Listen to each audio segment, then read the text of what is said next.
You remember being 8 years old, the playground dirt under your fingernails, the certainty that the girl beside you would be your friend forever. You shared a juice box. That was enough. No strategy, no calculation, no wondering if you were too much or not enough. Connection simply happened, like breathing. But somewhere between that playground and now, something broke. Not dramatically. It was quieter, more insidious. The slow realization that making friends as an adult feels like auditioning. The effortless intimacy you once took for granted has been replaced by something resembling professional networking. You are not imagining this. Nearly half of adults report having fewer than 3 close friends. Loneliness kills more efficiently than smoking 15 cigarettes daily. Yet numbers feel hollow when you are the one staring at your phone at 10 p.m., wondering who you could call if everything collapsed.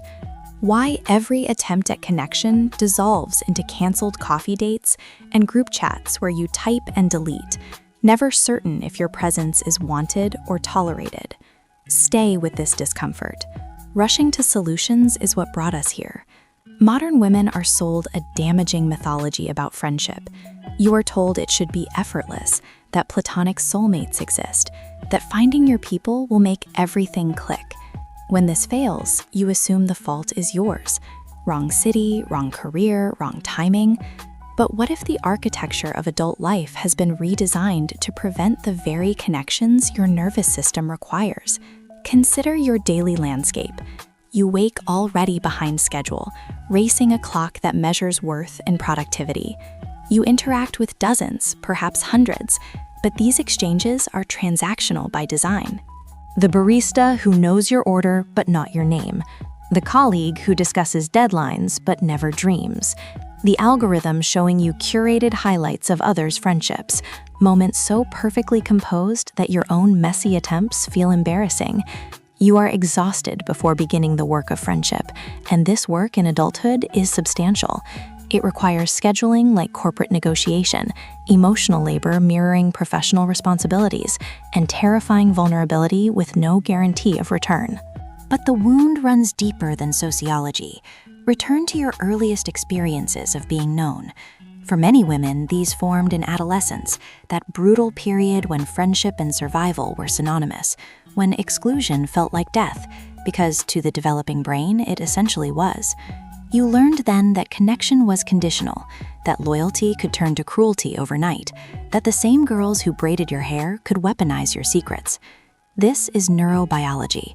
The adolescent brain prunes synapses catastrophically, and social experience during this window literally shapes neural pathways governing intimacy expectations for decades. If early friendships demanded performance, perfection, or people-pleasing, your adult nervous system approaches connection with hypervigilance that sabotages what it craves. You are not bad at friendship. You respond rationally to irrational conditions. Modern environment demands self-sufficiency, contradicting our species' fundamental design. Humans evolved in small groups, where interdependence was wisdom, where survival depended on reading social cues, offering and receiving support, being known in full complexity. Now you are expected to be entirely self-contained, to have emotional needs met by a romantic partner, or not at all, to treat friendship as luxury rather than necessity. This is madness dressed as independence, and it is making us sick. Research is unambiguous. Chronic loneliness elevates cortisol, inflames cardiovascular systems, impairs immune function, accelerates cognitive decline. Your body knows what your culture denies. You need your people. Not abstractly, not as audience for your highlight reel, but as witnesses to your becoming, containers for your unraveling, mirrors reflecting worth when you have forgotten how to see it. Why is building this so difficult? Why do attempts feel like happening through glass, close enough to see but never quite touch? Part of the answer lies in the efficiency trap. Adult life operates on optimization. You calendar workouts, meal prep, career development. Every hour accounted for, every relationship evaluated for return on investment. This mindset, useful professionally, is catastrophic for friendship. Real connection requires waste, hours producing nothing measurable, conversations wandering without destination, presence unjustifiable in quarterly reviews. When you approach potential friends with strategic networking mindset, you create hollow interactions. The other senses your evaluation, your unspoken assessment of whether they are worth effort, and responds with guarded performance. You meet as two marketing campaigns pitching versions of yourselves, wondering why the bond feels flimsy. But something darker operates, something rarely named because it requires acknowledging complicity in isolation.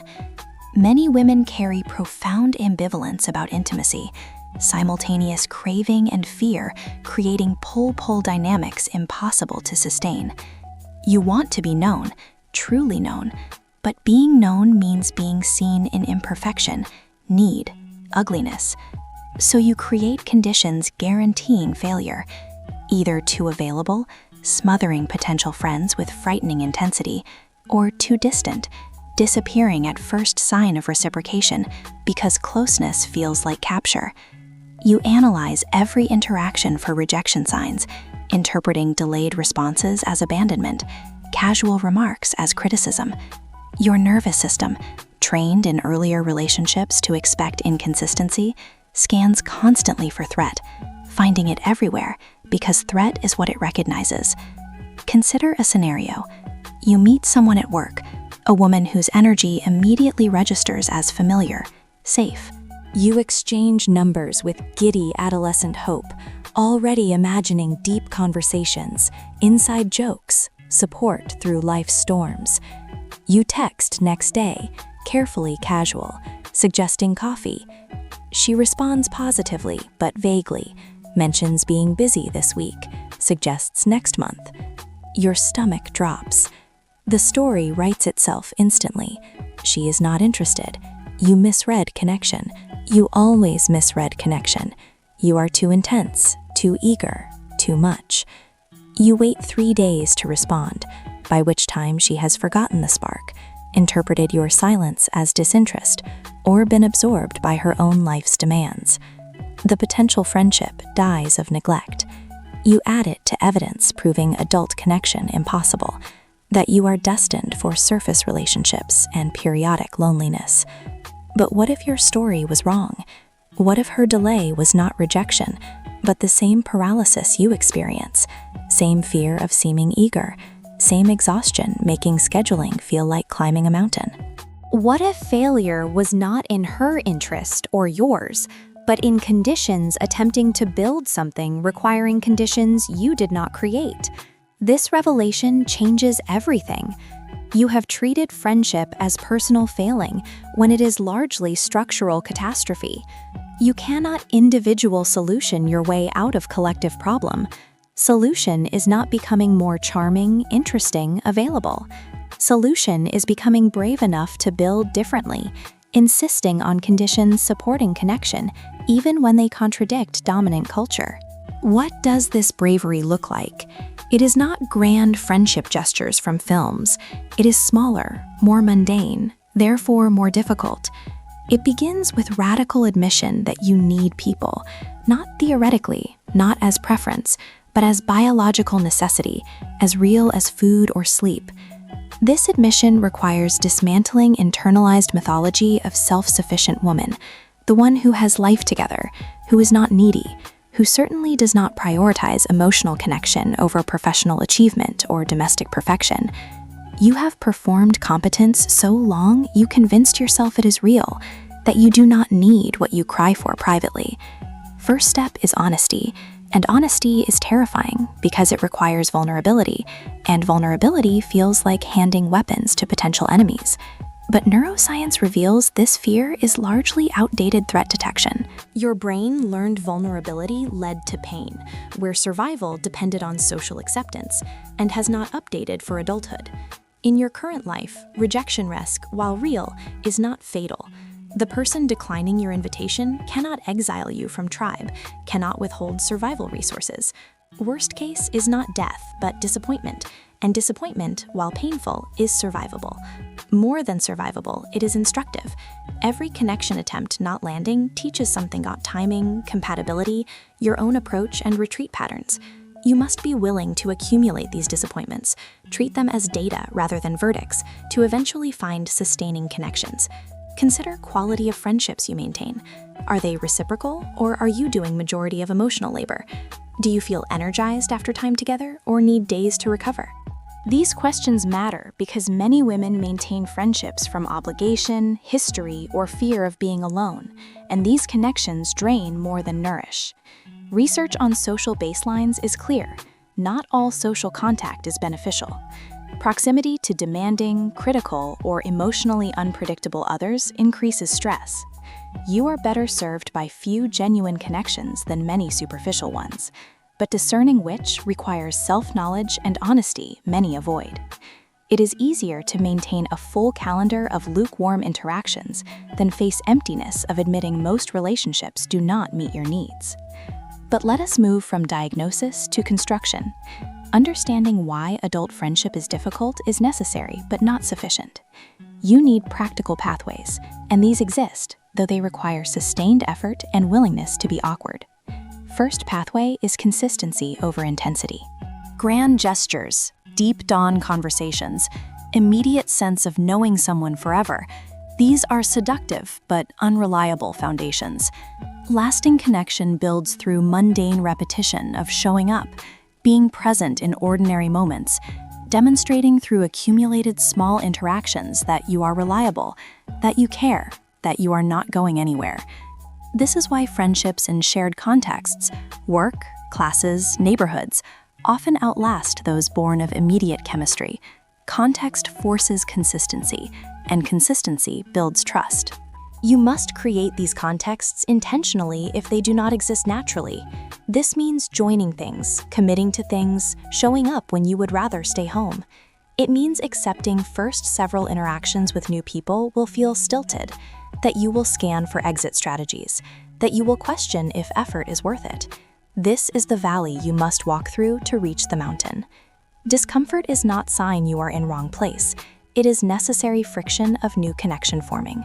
Most people retreat at this stage, mistaking growth awkwardness for wrong fit, accumulating history of almost friendships that never deepened because neither party pushed through initial resistance. Second pathway is specificity of need. Great destroyer of adult friendship is vague expectation that others will somehow know what you need without you saying it. You wait for them to notice you are struggling, to offer support in exactly required form, to intuit your boundaries and desires. When they fail these unspoken expectations, you feel disappointed, then resentful, then distant. But this is not friendship. It is a test they do not know they were taking. Real intimacy requires terrifying specificity of asking, I need you to listen without trying to fix this. I need company, but not conversation. I need to celebrate this win without worrying about your jealousy. These requests feel impossibly vulnerable because they can be refused, but they also create conditions for genuine meeting. When you are specific about needs, you give others opportunity to actually meet them, and this success builds trust, making future vulnerability possible. Third, and perhaps most difficult, is acceptance of asymmetry. Adult friendships are rarely perfectly reciprocal at every moment. There will be seasons when you have more to give, and seasons when you have more need, and these will not always align with friends' capacities. Temptation is keeping score, withdrawing when you feel investing more than receiving, protecting yourself from exploitation by never giving more than you get back. But this accounting, while understandable, prevents deep generosity transforming acquaintance into intimacy.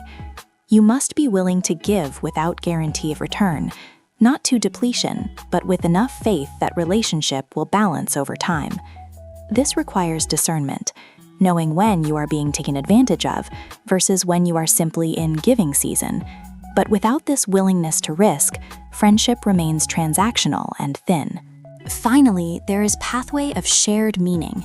Lasting friendships involve both parties engaged in mutual project of becoming, whether raising children, building careers, recovering from addiction, creating art, or figuring out how to live with integrity in a difficult world.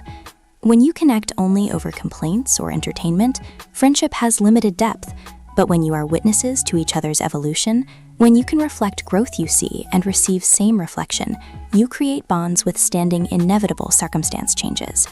You need friends who know not just who you are, but who you are becoming, who hold vision of your best self when you have lost it, who challenge you to live aligned with your values, even when inconvenient. This is the work, and it is substantial, and it is never finished. You will not arrive at perfect friendship security where loneliness never visits.